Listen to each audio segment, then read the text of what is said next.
What's going on? What's going on? What's going on? Today is July 27th, 2019. And if you are listening or watching, you are listening or watching to the Marcelin Brothers podcast. We got M Squared in the house. What's going on? MLM. What's going on? Marvelous. What's going on? What's going on, y'all? Just another fantastic day. Happy Saturday. Great to be here with you guys. Oh man, oh man, oh man. Well, first off, before I go on, I want to make sure that I publicly say happy anniversary to my beautiful wife, Leah. We got married on 7/25/2015. So we have been married for 4 years now. Ooh, 4 years congratulations. now. Wow. So Congratulations. Big time. Leah, thank you for being my rock. Thank you for being the love of my life. Thank you for giving us Ophelia. We've had 4 great years running, and I am looking for 444 more years to go.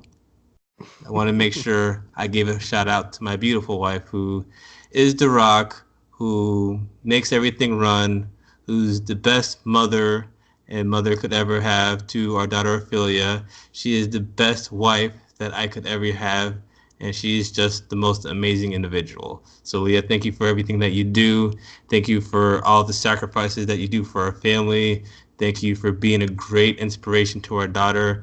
And again, I'm so lucky to have you. Thank you so much, Leah. Congrats. So, man, how did the week go, man? Talk to me. We haven't talked in about a week, so tell me what's new. Tell me what's good. What's going on in your neck of the woods? Hey, I am approaching the last week for the month of July. And what that means is I'm going to be approaching 11 more months before it's time to be officially done with residency. So the countdown is on, That's what everybody. I'm talking about. That's what I'm talking about. Now, when are you going to start the actual countdown? Like, I remember for me when I was a pharmacy resident, my co residents had a countdown. I didn't start my countdown officially until it was double digits. But, with you, I just wanted to ask you, what are you doing? How are you doing your countdown? I spoke to Christopher. We kind of talked about it. My countdown was on an actual calendar, and I had the days written on the calendar, and then there was a big X marks the spot on the last day. But what we would do is every single day that we were done with the count with the day, we would just do a big X on every day. Tell me what you and your co-residents are doing. Whoa, we haven't gotten that far into, the whole big picture idea. This is just something that I started talking amongst myself. But that would be something pretty cool to bring up with my co-residents to see if anybody was interested in that.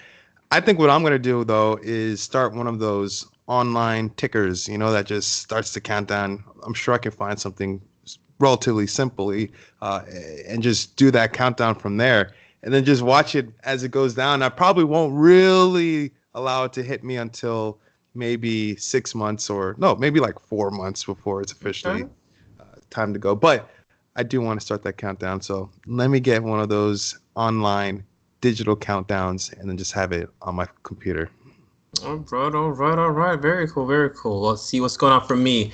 For me, let's see. Oh, last weekend went up to DC. Shout out to Phil. The reason why we were in DC is we had, my fraternity, Kappa Psi Pharmaceutical Fraternity Incorporated. We had our every 2 year meeting, and the location of that meeting was over in Washington D.C. So I got a chance to go up there and spend. We just ended up doing the weekend. Normally the meeting starts on a Tuesday or Wednesday, and it finishes on a Sunday. But because we had lots of stuff going on with work, I had a lot of projects going on. We ended up just making it a weekend. So we flew up Friday into DC, stayed with cousin.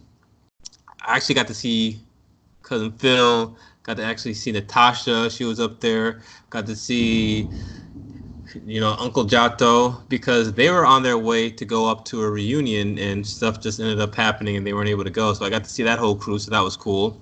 And then after that, then got to walk around So you know the whole Apollo launch thing. This Mm-hmm. was like it was Yeah. one of the anniversaries. So Yep. up in DC, they actually had a lot of stuff going on to commemorate that. So what they did with the Washington Monument, they actually had like a light show, video show, and they actually had the Apollo, aircraft go up, and it pretty much took the whole side of the Washington Monument. So it was pretty big deal out there. So that was a lot of fun.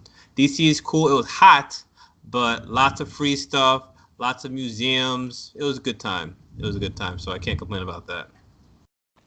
Fantastic. And right now I'm hearing some thunder and raining in the background. Yeah, being in South Florida, that's what ends up happening. You've got that on target around 4 o'clock storm that ends up going on for about a half hour. You remember how that was. So, Yeah, I do. I do. I 4, do. 4:30, like 1 second, it's pitch dark, it's black. You wait about a half hour, it's bright and sunny. You're like, man, what happened? So But the that's what's going on humidity right now. stays in effect, huh? Yes, it does, man. Yes, it does. The humidity is real, man. The humidity is real. All right, good stuff. Well, it's been about 6 minutes, so let's start talking about some of our fun conversations. So again, MBPers, we are going to have another one of our current event conversations. And again, for those of you who are newly entering the MPP crew, what we do on our current events show is we each bring up a current event that we want to discuss. We then analyze it, we give our opinions, and then after that, then we let the other individual do the same thing. And then we have some closing remarks that we want to make sure that we keep with our listeners. So with that being said, you know what? I think I'm going to go first, Marvin. Sure. I'm going to go first. So for me, there aren't many things that bother me. And for the most part, I'm pretty cool, calm, and collective. But when you mess with my TV shows, when I'm working hard at work, working 50 plus hours at work, and I just Ooh. want to go home and I just want to go in and listen and watch my TV shows, and I can't, Mm. that's where the problem comes in. So what I'm talking about is there is a dispute currently going on with AT&T and DirecTV. And I don't really watch live TV because, I'm doing stuff, I'm at work. So for the most part for me, got Philia taking her to bed. So for me, I like to record my TV shows so that I can watch them at my leisure. And also, when I can watch them at my leisure, since they're recorded, I have an opportunity to fast forward through the commercials. So that is my thing. So be that as it may, I remember earlier this week, I was about to catch up with watching some of my shows. I watch SWAT, I watch NCIS, I watch Elementary, I watch Hawaii Five-O. So I got a lot of shows from CBS. And when I went in and I clicked on one of my recordings, I had this screen that said something about we are sorry to share with you, but with all of our, content, we are currently having a dispute with CBS. We try to, you know what, I'm gonna see if I can find the exact wording of it because I just need to make Gotcha. sure Gotcha. that I'm doing this right. But I'm just so mad. I'm venting. I know. But let me get the exact wording over here because I am just so mad right now. All right, finding my picture. I scrolled it a couple of days ago. Hold on, wait a minute. I know this isn't the best air, but let me get to it. All right, this is what it said, and I quote: CBS has removed this channel from your lineup despite our request to keep it available to you. We share your frustration and regret any inconvenience. As an alternative, you can watch some CBS programming on CBS.com or with a subscription to the CBS All Access app. Please visit tvpromise.com for more information. DirecTV. Mm. So I get that. And then I realized how much CBS I watch. So I don't know if I'm mad at CBS or DirecTV. But with that being said, let me just read the article All because it's right. going to be a lot more eloquent than me. And then after that, we'll discuss. Sure. All right. So the name of the title is "You Can Still Watch CBS Content During Its Blackout with AT&T and DirecTV. Here's how. And this is written by Howard Cohen, and this is actually from the Miami Herald. So, originally it was written on January or July 20th, and it was updated on July 25th. As of Saturday morning, AT&T Uverse or DirecTV customers in Miami and other cities nationwide can no longer watch CBS channels or CBS affiliates on their televisions, at least not in the traditional way. That's because a dispute between CBS Corporation and AT&T over licensing fees, the latter pays to the network in order to broadcast its signal, entered the blackout phase at 2 a.m. The deadline to reach an agreement between the two entities came and went, so the CBS signal went black for millions of AT&T DirecTV customers in 17 cities. Miami, home to the Miami Herald news partner CBS 4, is one of the affected cities. Also in the blackout are New York, Los Angeles, Chicago, Philadelphia, Dallas, Uh-oh. San Francisco, Boston, Atlanta, Tampa, Seattle, Detroit, Minneapolis, Denver, Sacramento, Pittsburgh, and Baltimore. The dispute means 117 CBS stations and affiliates on the DirecTV Now are also affected by the blackout until the sides resolve their dispute. Additionally, CBS Sports Network has been dropped nationally from DirecTV and DirecTV Now, and Smithsonian Channel has been similarly removed from DirecTV. What is this dispute about? Both sides blame the other after months of negotiations failed to resolve the dispute. CBS is simply looking to receive fair value for its popular programming and is proposing economic terms similar to those that AT&T's competitors have accepted in hundreds of our recent distribution agreements, CBS said in a statement Saturday morning. The DirecTV deal that expired was signed in 2012. According to CBS, the amount is nowhere close to today's fair market terms for CBS content, to which AT&T's competitor have repeatedly agreed. CBS estimates it has 240 million viewers on the affected platforms. AT&T disputes CBS's position. On Saturday, Kelly Starling, who handles AT&T's media relations for Florida, Puerto Rico, and the U.S. Virgin Islands, sent an email calling CBS a repeat blackout offender and maintained it did all that it could to avoid the blackout. CBS has put our Miami and Fort Lauderdale customers in the middle of its negotiations by pulling WFOR CBS and WBFS MNT from their local lineup, Starling said in an email. Some customers are pushing back on social media. All right, so this is what I think is interesting. Now, I don't know if this is true or not, but this is some person named Richard Thomas. So his Twitter, or I guess his Twitter handle, or his Twitter handle is at rthomas51, says, I have done some research regarding this issue, and this blackout is over $1 increase each month for each AT&T subscriber. CBS has been paid a little over $2 for each AT&T subscriber every month, and now it's seeking a fee in the range of $3. This blackout is over $1 increase each month for each AT&T subscriber, read one of the posts on Twitter. CBS has been paid an average of $2, and now it's looking for $3. CBS has been paid an average of a little over $2, seeking for $3, said the Times. These people spoke anonymously because the contract negotiations are considered private, said the Times. So, Always boils down to the dollar. $1. But literally $1. But it's $1 $1. per person or per household. The question is, how many people subscribe? And so how much money would that actually be? Are we talking like millions or thousands or billions? I don't know. But $1 per household is what I'm getting at. So what it's saying here in the article, it says CBS estimates that it has 240 million viewers on the affected platforms. So I'm not saying that it's chump change, because do I have $240 million? I guess it pretty much wants $240 million every month is what it sounds like, because it's saying here $2 every month, and now it wants a fee in the range of $3 every month. Yeah, so that's So changing I'm things. not saying that.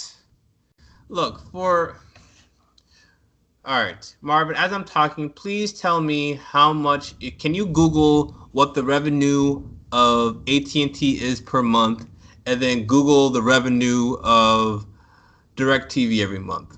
While I Well, before I do that, 240 it's a million 240 per million month. viewers. Right. So we'll just say, let's pretend it's $240 million per month. If you multiply that by 12, Look, we're that's a I'm not for a year. saying I'm not saying that it's chump change, but at the same time,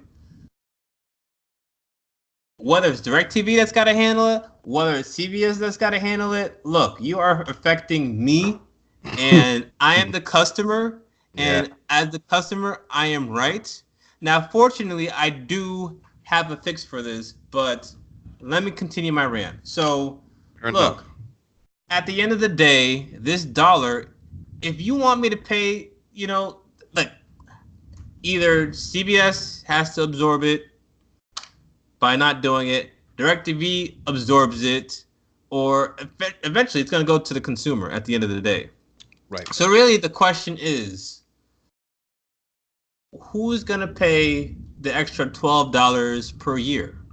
Hmm. Is where it pretty much boils down to at the end of the day. $12 for the year. But And the think of it thing from that the and the other thing too is I don't know what other cable stations charge. Like all this stuff is obviously confidential. I don't know if it's different because what type of cable viewer do you have? Because it's probably not DirecTV because you hadn't told me about this. So I don't have cable. exactly. I And my just do. point is, if you were to turn on ABC or CBS, you'd be able to watch it.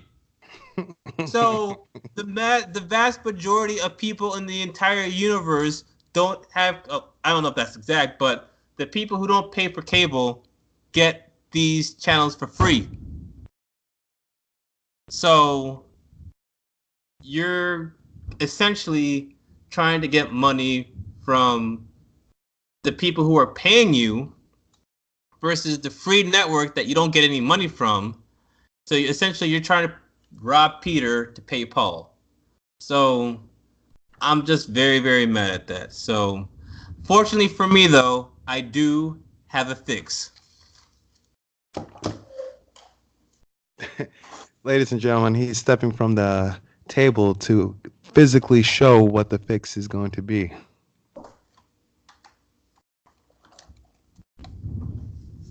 Ladies and gentlemen, I'm not going to let the man get me. I win. What I'm holding in my hand is a digital converter box. You can buy one of these digital converter boxes. I don't know how much you can buy it. You could probably look it up over on Amazon. Marvin, look that up too while we're talking. How much does a digital converter box cost on Amazon?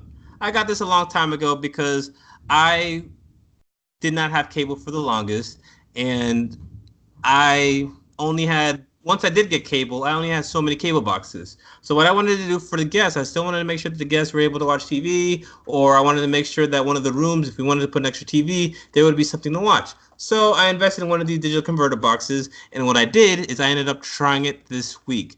And for me, Elementary is one of my favorite TV shows. And I was not gonna miss that episode because it is Elementary's final season. So what I ended up doing, I got this digital converter box, I turned it on, and voila, I was able to watch my Elementary. So I win at the end of the day. DirecTV can argue, CBS can argue, they can figure out who's gonna pay for what, but I've got my digital converter box and I'm gonna be good. The other thing that I think is gonna be interesting with this scenario is football season is gonna be starting pretty soon, right? College football Yeah. season is gonna be starting pretty soon, right? CBS will play college football games and it'll also play NFL games. So at some point, it's July, right now it's baseball season. CBS doesn't really have baseball going on right now. So I think for now, it's just your normal summer programming. But what is going to be very interesting to me is this time next month, when college football season has begun, who is going to cave in? Because DirecTV they're going to want their subscriptions. People are going to want to watch college football. But you got CBS, who's actually hosting this, who paid who knows how much money for the rights to be able to pay these shows, and then the thought process is these commercials are going to be able to take care of that. So if you don't have viewers watching this, you don't have the commercials, then you pretty much have you're going to be losing money. So for me, this time next month, if this is going on, that's really going to be very telling to figure out who's going to cave into who. So I was very curious with that. Those were some of Yeah, my takes. gotcha.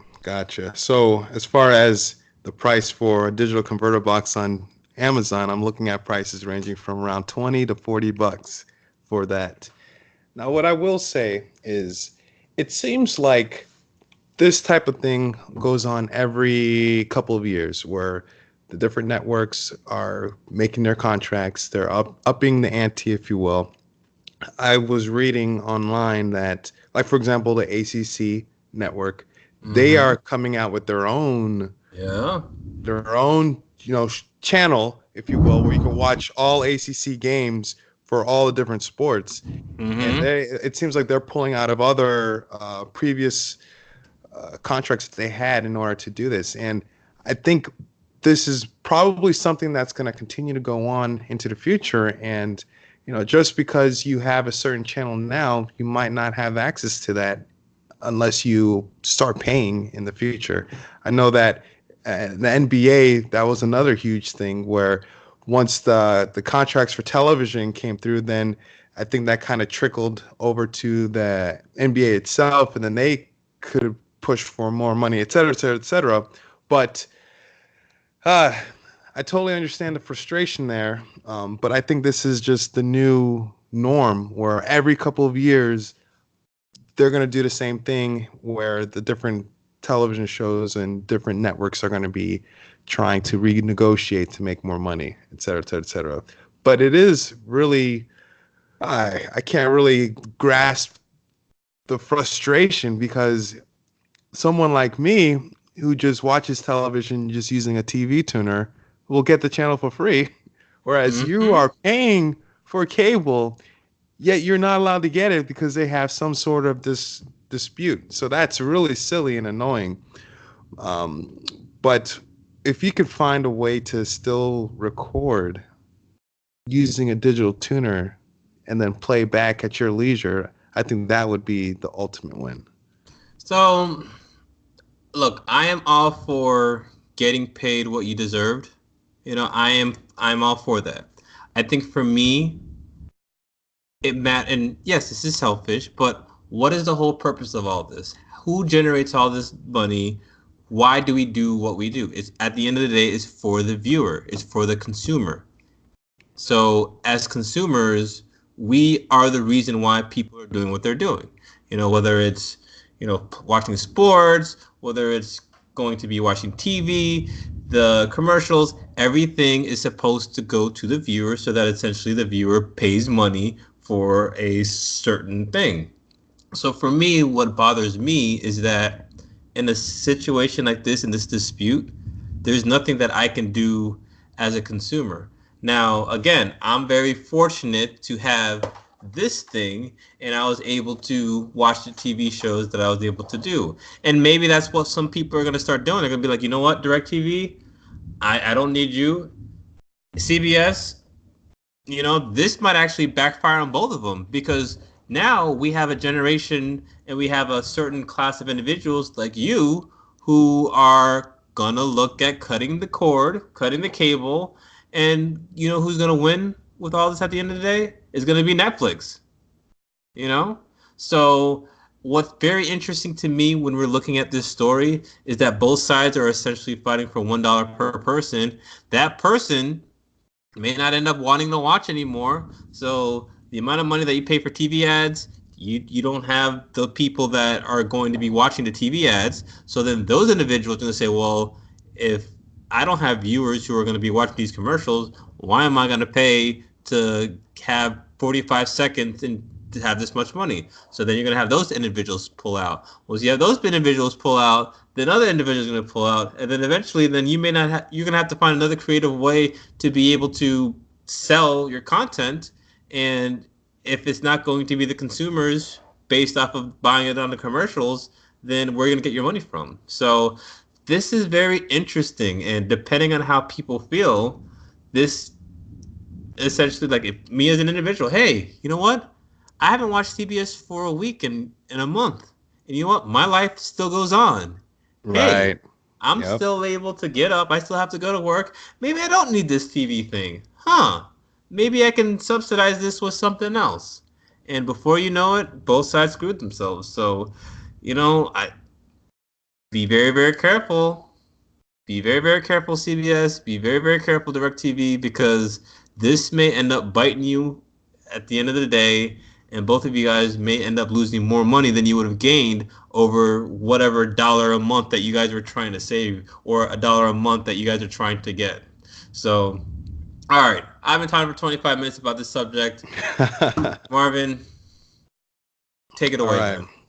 Man, it seems like you're very heated on this topic. But I won. I won with my digital converter box. So, ha! Haha, you're very heated. You're fired up. It's summertime. Guess what? My topic, it's a little curveball, but it's a little, it's tied together. Get this. So, summertime, I can argue that the world is getting hotter, and I just don't like being in the direct heat all the time. However, summertime is a time of year where most people, if you have families, you get time off. A lot of people do summer vacations. You want to Mm-hmm. go exploring. And a Right. lot of times, the places that you go exploring are very hot out, you Yeah. know? And rather than trying to beat the heat by staying indoors, what if there was a way that you can recapture the ability to go outside, enjoy sightseeing, going to places that doesn't necessarily involve water, but still stay cool? Check this out. I like gadgets. Disclaimer, I'm a gadget guy. But I was looking online and I ran into this article. This article was on The Verge. And let me go ahead and just read to you what I'm talking about. The title is Sony's wearable AC will arrive too late to save you from this year's heat wave. So there's a company, and this device is called a Rion Pocket.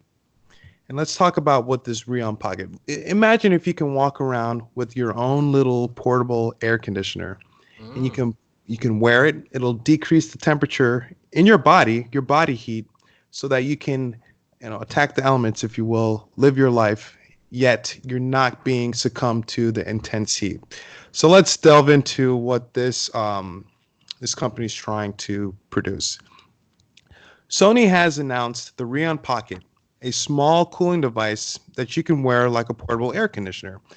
It's currently live on Sony's crowdfunding website, where prices start at about $117. Slash Gear notes that as well as cooling you during the hot days, the device, which slots into the back pocket of a specially designed t-shirt, can also warm you during the winter. Unfortunately, March 2020 ship date means that the RAM Pocket will arrive too late for this year's heat wave. In the UK, the heat is about 38.1 degrees Celsius. So that's like 105 degrees Fahrenheit. The thing is, the UK is not really used to these types of temperatures. Mm-mm. In fact, the article notes that the second hottest day ever recorded in the country was 105 degrees per the BBC News. So, how does it work? The Rion Pocket works using the Peltier effect, which involves using a small electrical current to allow it to either absorb or give out heat. You control it using one of the companion apps. So, an app where there are plans to introduce an automatic mode in the future. Sony says the device is capable of cooling you by 13 degrees Celsius, which is the equivalent of approximately 23 degrees Fahrenheit, or heating you by 8 degrees Celsius, approximately 14 degrees Fahrenheit. And that you should get about 24 hours of usage out of a single charge via a USB Type C. Mind you, Sony isn't the first company to have attempted making a wearable personal thermostat. There was something called an Ember Wave, which tried out back in 2018, and there's also been a number of heating clothing items meant for use while skiing or snowboarding rather. The advantage of the Rion Pocket is its size, which Sony's promotional videos suggest will allow it to fit basically underneath the regular business shirt, so you can't really see it. So let's talk about this thing. You have a portable heating or a portable cooling device that you can slip in to a design t-shirt, and this it has a pocket which is basically in the back of a shirt. So if you imagine wearing just a regular v-neck or t-shirt, and then in the back where the tag is has a little pocket sleeve where you can slip in this device, which is the size of, you know, an iPhone cell phone. You slip it to the back and it will sit kind of where the neck is, and you know, the trapezius muscle in the back, and it's designed to just either cool you off in the hot summer days or warm you up in the winter, and it just stays with you, and you can wear this for about, you know, 24 hours, it says, according to the article, and it can drop your temperature by double digits. And they're saying they can do all of this for $117 US dollars. That's something that I would definitely be interested in picking up and trying for myself. What do you think? Do you think this is something that can actually change the game when it comes to being outside in the hot summer days? So what I'm gonna do is I want to try to Google this so that our viewers can actually see exactly what you described. I think it was a very good description, but I think sometimes a picture is worth 1,000 words. So I am Googling Rion Pocket Mm-hmm. photo. All right. I'm gonna pull this up on my phone. Images. Okay. So I don't know if you can see. Let me try to get close. This. It's a little blurry. Uh, If we back up. so let me try to back up a little bit. All right. So this thing over here is the actual AC device, right?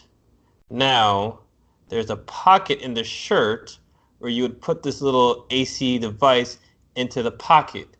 And from that location is when you're going to see the thermostat effect of making it warmer or cooler. And it's kind of like, I guess the way I kind of look at it as, it's kind of like a fancier version of, you know, those mini fans that you had, and you would always blow them around. You would put them under your shirt, and then you would just wave them around left to right just to cool you off.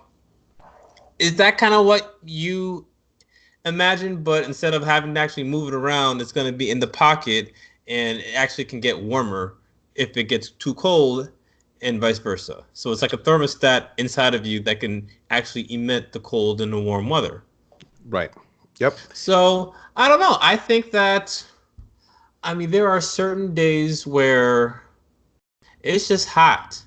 Like, Yep. especially living in South Florida, you know, where I kind of think about this is, you know those NASCAR drivers when they got Yeah. the helmet and they got the whole bodysuit.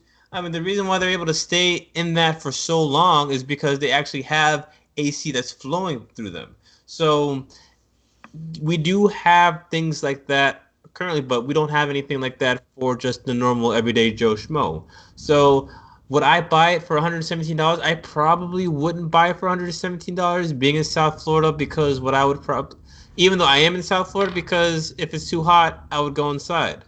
But there may be certain circumstances where you couldn't. Who are the type of people that may help with this? Maybe you're construction workers who are outside all day long. Maybe you roofers. Roofers are up on the roof, scorching hot. You know, when you're one story or 2 stories high, and you got to be out in the hot sun the whole entire day. You can't just go walk inside the AC. You are there the whole time. So I see construction workers maybe being individuals that this could help out with. Laborers who are outside, like, you know, those police cops who are having to direct traffic on a hot day. I see those individuals having to do that. Individuals who, farmers who are out in the hot sun the whole entire day. I see individuals like that. I see, coaches who are playing, who are outside football season. This may actually help some of the players. I mean, they may not be able to use that specific type of thing because it may be too large, but if you're trying to figure out ways to make individuals feel healthier, you hear about heat stroke, you hear about people who are dying on the fields. This might be the type of technology that you get Sony working with Nike to be able to come up with something for the helmet, come up with something in the shoulder pads just to decrease all of these types of heat strokes that you talk about, that you hear about on the news all the time.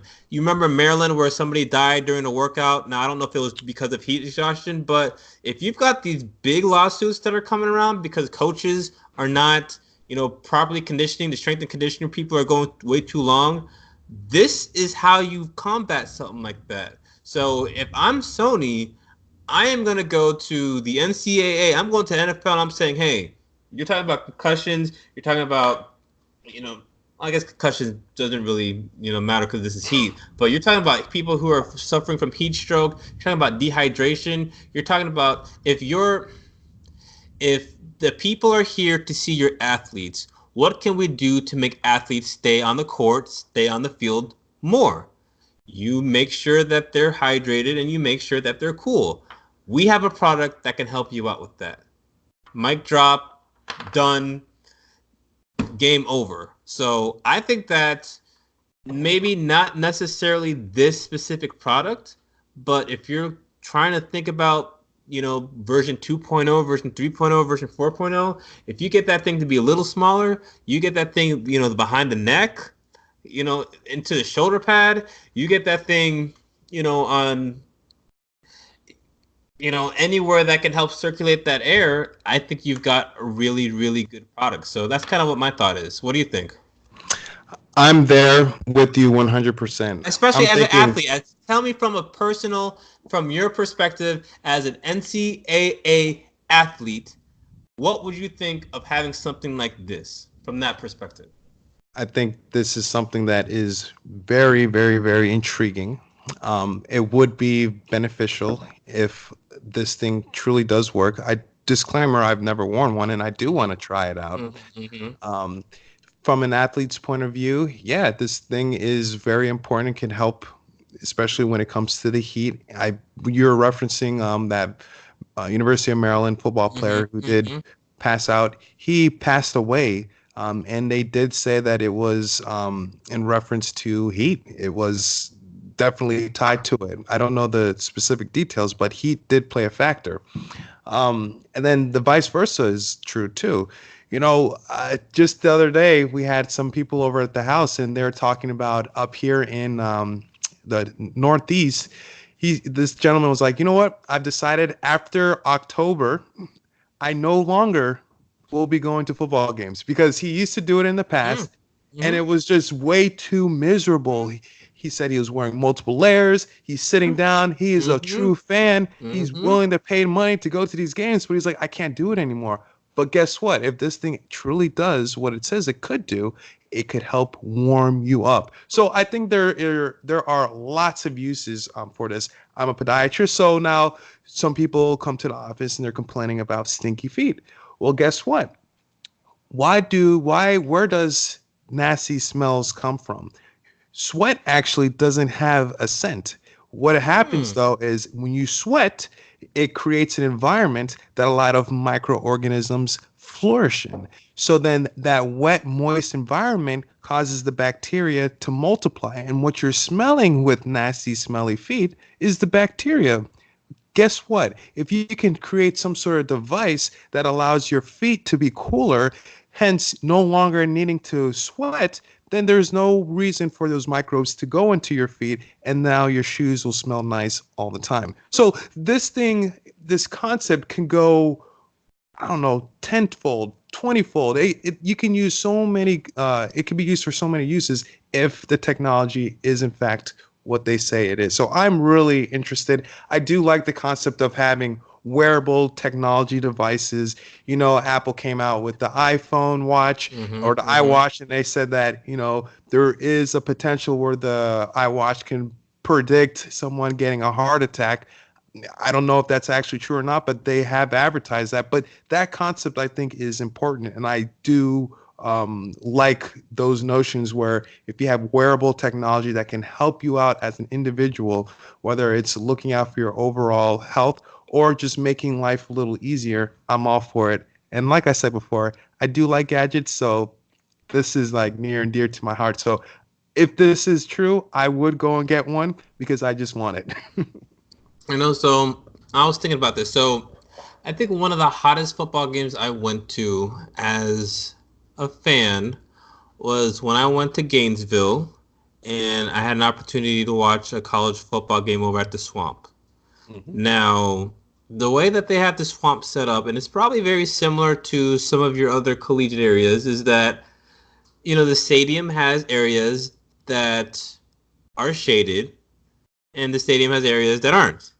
So generally, the places that are very, very hot are your collegiate sections, and you have your boosters that have the nice chairs, your individuals who are past grads that can pay a little money. They're able to sit underneath the awnings. And I just remember going to that game and just seeing multiple ambulances coming in because you had students who just had heat exhaustion and maybe even heat stroke. So, before I said, would I pay $117, for something like that? I still kind of feel like I probably wouldn't. But when I'm thinking about that mindset, I think there are people that would. So I think this is onto something. I think it'd be kind of nice to try it. But what I'm reading here, and I think you kind of talked about it, but so there is, I don't know if you're familiar with this, there is like a neck band that is around your neck and has like a similar type of setup, but instead of it being $178, it's almost like the individuals that have the headpiece. It's almost like these headphones, and they're on here, and then when you're not using it, they just put it on their neck and they walk around with it on their neck. It essentially kind of looks like that, and it's able to. I think it's got mini fan in there, so there are stuff like that. Now I don't know if it's going to be as sophisticated with being able to have like almost like a thermostat in there. So there are some stuff that are kind of like that. So it's very interesting. I think that your article just shows where, I mean, I think this time 10 years from now, you're going to see that nice mix between fashion and technology. And once you get to that point, who knows what'll happen. Yeah, man. It's coming. It's coming. All right, man. So it's been about 45 minutes almost. So I figured let's try to give some of our listeners and viewers some things to leap away with. So, first off, with my article about CBS and DirecTV, and for me, I think it's, you know, I'm okay with people deserve what they make. And I would be the last person to tell somebody, hey, I'm going to take this money from feeding your family. So I am not one that's going to be looking at it from that perspective. But you've got big companies who are going to be doing the negotiations. Do what you need to do. That's fine. But I should not be affected by, you two trying to figure something out and using me as a pawn. You know, I may not like it to the point where I may want to make you pay. And the way that I may make you pay is by just boycotting you altogether. You've got individuals who, when you're renting somewhere, the rent increases so they leave. I remember I used to have Netflix. And when I had Netflix, I had the Netflix where you had the three DVDs, and then you also had watch shows, and they increased that by a couple dollars. So I left just for something as simple as that. So with this whole CBS and DirecTV thing, be careful with what you're trying to do, because at the end of the day, it may bite you at the end of the day. And make sure you beat the man by getting a digital converter box. Boom. What about you, Marvin? For me, what I would say is don't be afraid to test out technology. I think as we age and as the country continues to age, it's important to take a chance, see if technology can help you out in the long run. This is coming from the point of view of someone who loves gadgets, and I'm going to continue loving gadgets. But on a serious note, it's hot out there. Be careful, be smart, pay attention to warning tracks when it comes to being overheated, and do look into the Weather Channel and or just the weather report to make sure that you don't get too hot. All right, man. So what you got going on for the rest of this weekend and the week coming up? Well, we celebrated a birthday for one of Donna's best friends, so that was cool. Just gonna do some cleaning up today, hang out with the wifey a little bit more, and then just get prepared for next week. Cool, cool, cool. Brother-in-law and I, we had to replace some fans outside because it's hot, and Yep. we do have people over, so we ended up replacing some fans, set them up. They're working now, very nice. Got a remote, so now we are able to control that remotely. So that's very cool. Again, this is our anniversary weekend, so we will be going out. So that's going to be something to look forward to. And then I think we're going to have a little get together at the house tomorrow. So try to see if we can get some of the fam, do a little pool thing, try to enjoy the summer when it's hot, use the pool. So we'll see how that goes. All right. Enjoy, enjoy, enjoy. All right. Well, my Marcelin Brothers podcast viewers, thank you again for listening to another awesome episode of the MBP crew. Can you believe we are in our 20s? We are in our 20s with regards to the amount of episodes that we have. So we are really, really growing a lot. So with that being said, I want to make sure that we tell our viewers how to listen to us.